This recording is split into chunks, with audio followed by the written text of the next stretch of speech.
Hello everyone, welcome to Study with Masters. So the topic for today's discussion is theories that are related to the earth and its evolution with time that took place on the surface due to the underground factors. So basically there are four theories that are related to earth and its present day structure. The first one that took place in early 19th century was the continental drift theory. Then later, it was the convectional current theory, and then came the seafloor spreading one. So, first was continental drift, second one was the convectional current, and the third one was seafloor spreading. Later, the continental drift theory was not valid, it was not proved to be right, and therefore the plate tectonics theory took up on all the three theories. So it is a combined concept of all these. So let's begin with the continental drift theory. So it was given by Alfred Wegener in his book The Origin of Continents and Oceans in the year 1912. It claims that changes in the appearances of the earth were largely due to shifting of continents. Now, over here you can see that he has talked about only the continent aspect of the earth and has left the oceanic part. According to him, continents are floating over the oceans. So remember this thing, this is the key word of this theory that you have to write in your answer. Okay, so let's move forward. Now, these are the stages involved in the continental drift theory. So, in the Permian period, about 250 million years ago, there was a single continental block by the name Pangaea and one superoceanic block by the name Panthalassa that surrounded this continent. Now, the Triassic period witnessed its breakup, and over here, the Pangaea broke up into two parts. The upper one was called Angara land or Laurasia, and the lower one was called Gondwana land. So the intervening space that appeared on the surface was filled up by a narrow and shallow water body, that is the Tethys Sea. Very important in the formation of Himalayas that we will study in the Indian geography part. Now, the Laurasia or Angara land comprised of North America, Greenland, Eurasia. In Eurasia, it is without India and Arabia. And the Gondwana land consisted of Africa, Arabia and South America along with Australia and India. So, एक बार हम revise करेंगे. Alfred Wegener ने theory दी थी in the book of Origin of Continents and Oceans in the year 1912.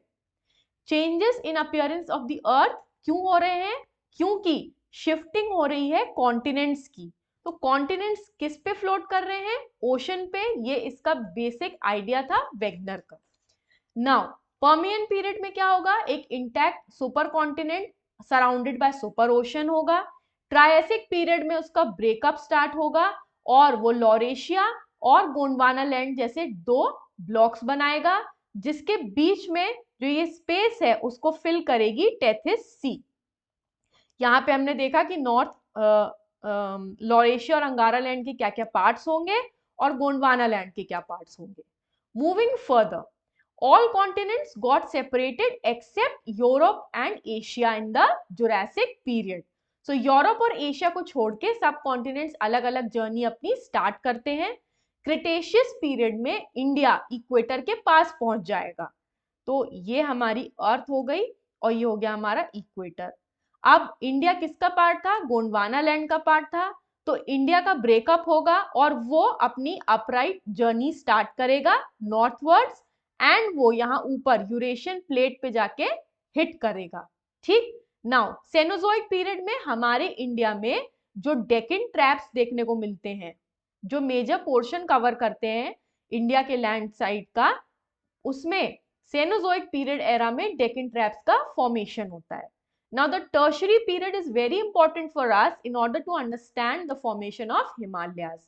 It is this time period when India finally reached near the Eurasian plate and this block of land just hit the Eurasian plate, due to which upheaval took place, and this upheaval changed into mountain ranges that today we experience in the form of Himalayas, the youngest fold mountains of the world.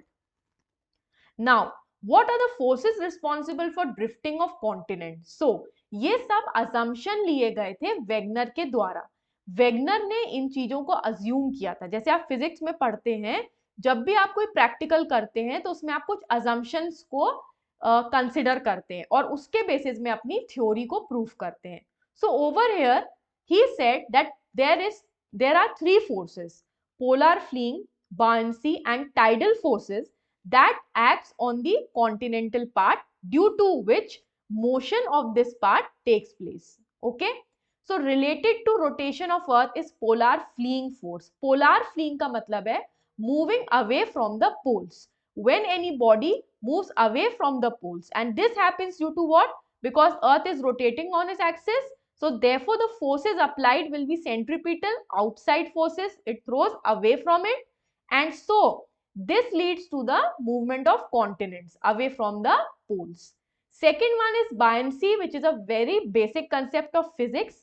It is the force on water that keeps the ship floating. So this was the cause due to which the continents were floating over the ocean. And the tidal force caused by attraction of moon and sun, जो rotation के opposite apply होता है. तो ये तीन forces की बात करी थी वेगनर ने. Now, what are the evidence that prove this theory? The first one is the jigsaw fit pattern.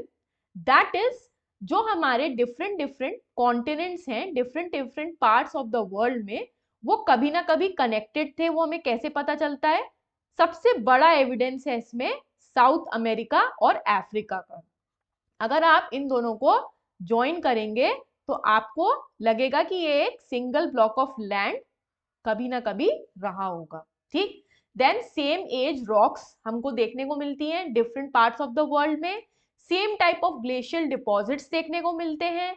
Then placer deposits, हमें गोल्ड के डिपॉजिट्स देखने को मिलते हैं कि अगर किसी कोई रॉक है या गोल्ड है, जैसे फॉर एग्जांपल जो अफ्रीका में एविडेंट है, तो उसका और हमको साउथ अमेरिका में देखने को मिलता है. Then among the different continents of the world there are similar identical species also and similar type of coal deposits.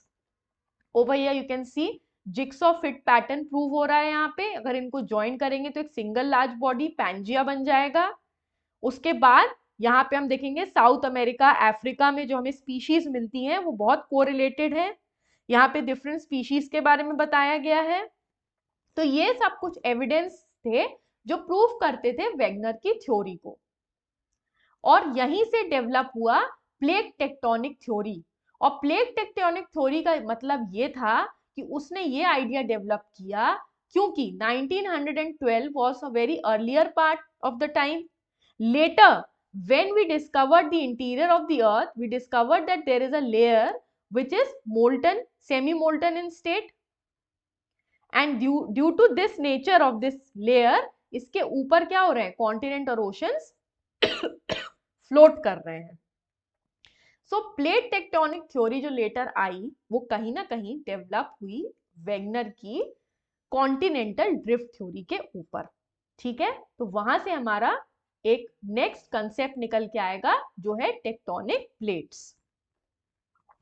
अब क्योंकि एक थ्योरी आई, उसके ऊपर एक अंडरस्टैंडिंग क्रिएट हुई, और जब लेटर स्टडीज की गई तो पता चला कि उसमें भी क्या थे? कुछ फ्लॉज थे.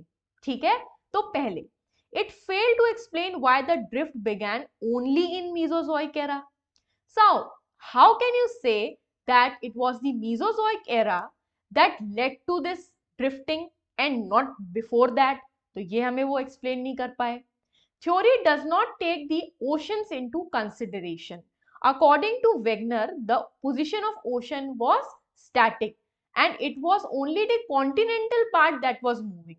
But later it was discovered that continent and ocean form the part of a single plate.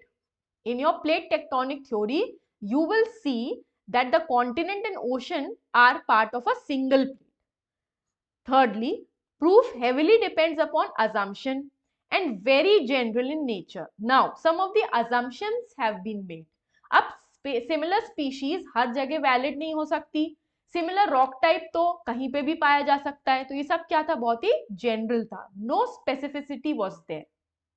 Forces like buoyancy and tidal and gravity, ये बहुत ही छोटे फोर्सेस थे एक बड़ा ब्लॉक ऑफ लैंड को मूव करने के लिए. It is impossible for such sources और forces so that the movement of continent could take place. Now the modern theories accept the existence of Pangea but give a different explanation to causes of its drift. कोई भी theory जब develop होती है तो उससे कुछ assumptions निकल के जो आए उसमें से कुछ वैलिड होते हैं और कुछ वैलिड नहीं होते.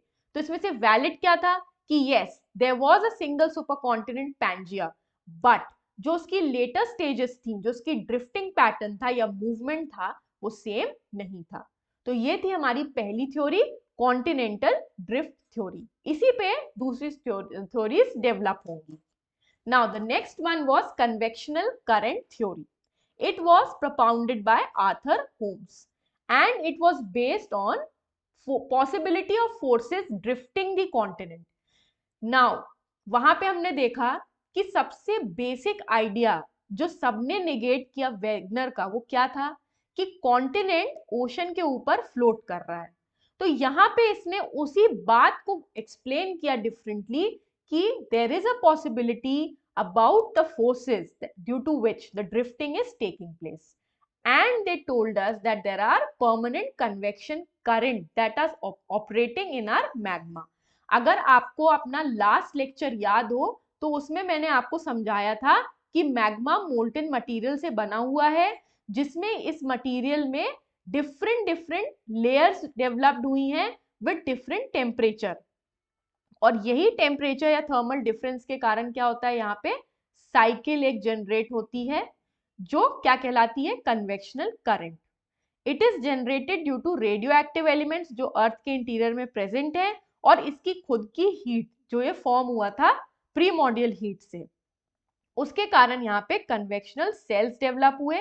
जब ये ऊपर मूव करते हैं तो अपवेलिंग कहलाता है और उसके बाद ये टेम्परेचर जैसे ही इसका कम होता है तो ये फिर नीचे मूव होके एक सेल्स के फॉर्म में देखने को मिलते हैं. और इन्हीं कन्वेक्शनल सेल्स के कारण क्या होता है, मूवमेंट ऑफ प्लेट्स होता है ऑन द सरफेस ऑफ अर्थ.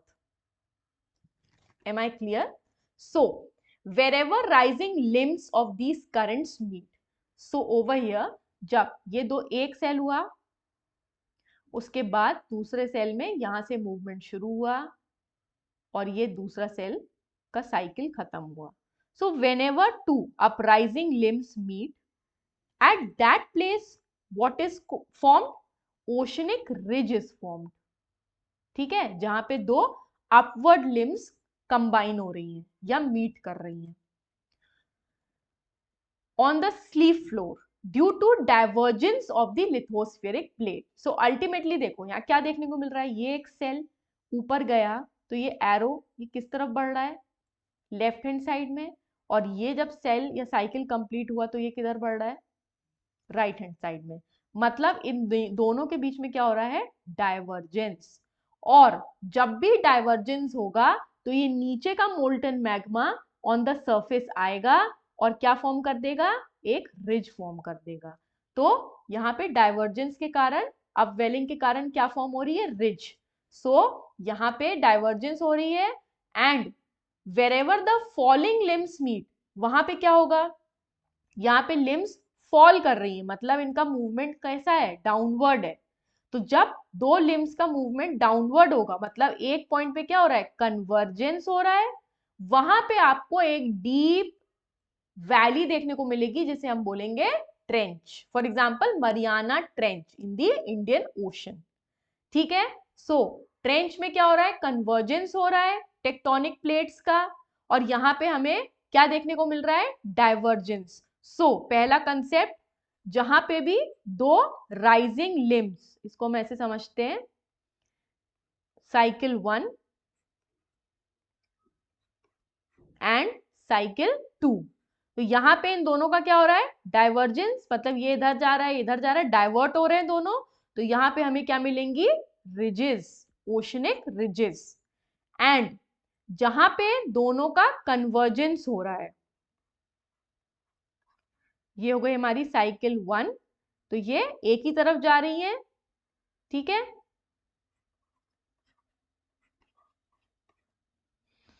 तो वहां पे हमें क्या देखने को मिलेगा, कन्वर्जेंस देखने को मिलेगा एक पॉइंट पे, और यहां पे फॉर्मेशन होगी किसकी, ट्रेंच की,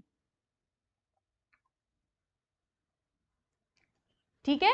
सो ये थी हमारी थ्योरी कन्वेक्शनल करंट की। अब हम मूव करते हैं अपनी नेक्स्ट थ्योरी पे, जो थी sea floor spreading theory. It was given by proposed by Harry Hess in 1961.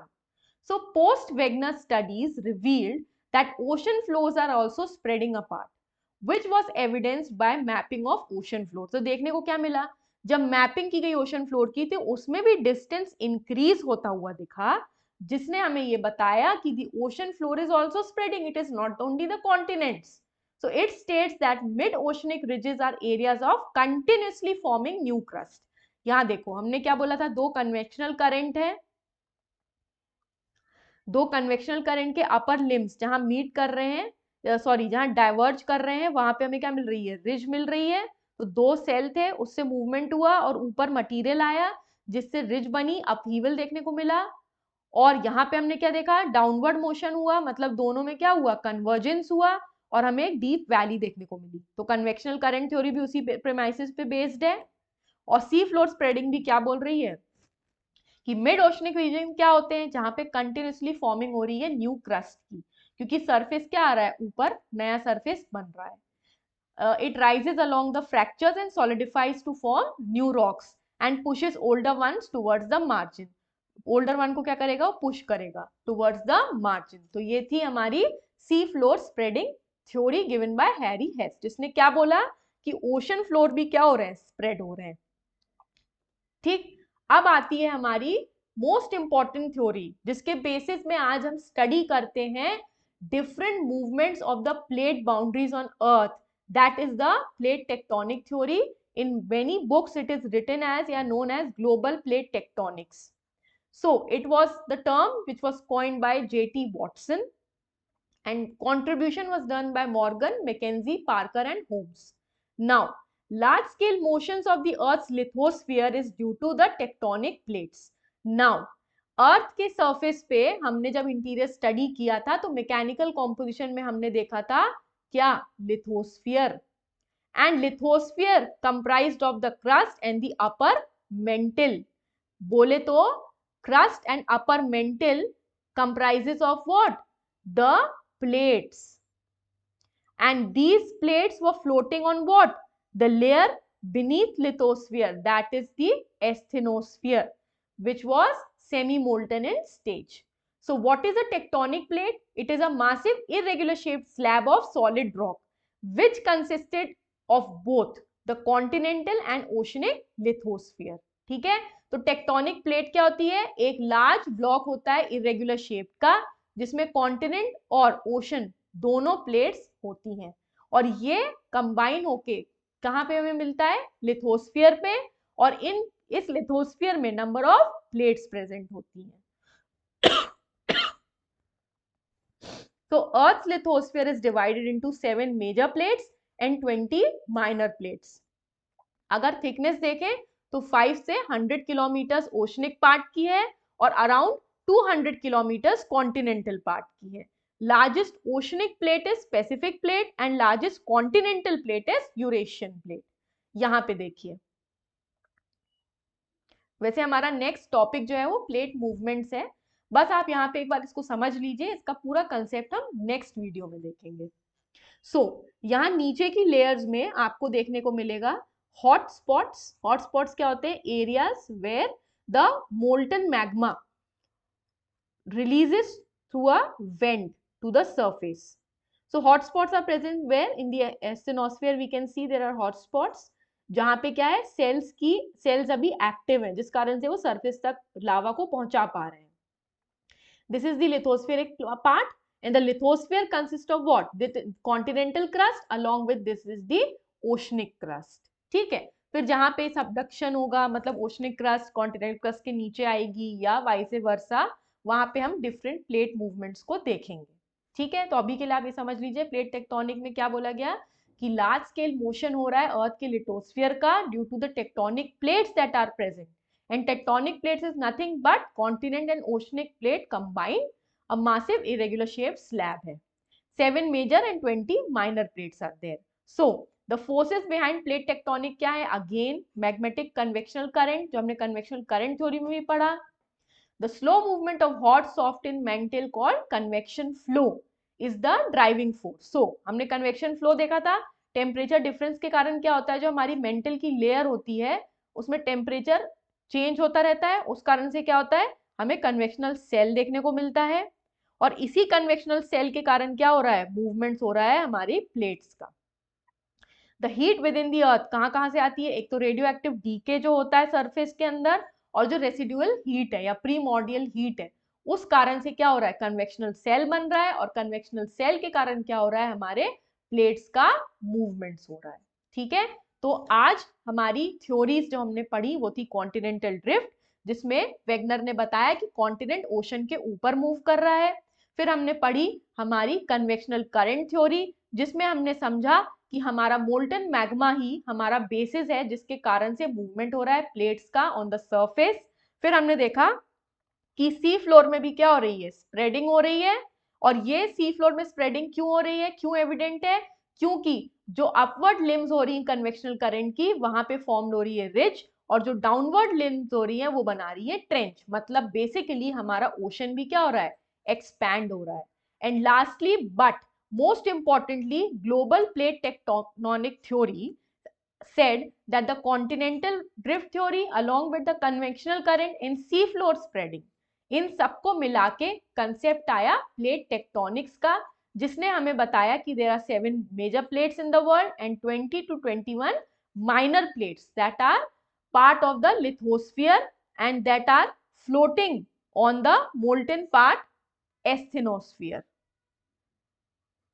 So इसके आगे अब हम कंटिन्यू करेंगे हमारे नेक्स्ट पार्ट में। ये हमारा पार्ट 1 था प्लेट मूवमेंट्स का, इसमें हमने थ्योरीज बताई। नेक्स्ट पार्ट में हम देखेंगे plate movements. So thank you so much and follow, like and subscribe study with masters.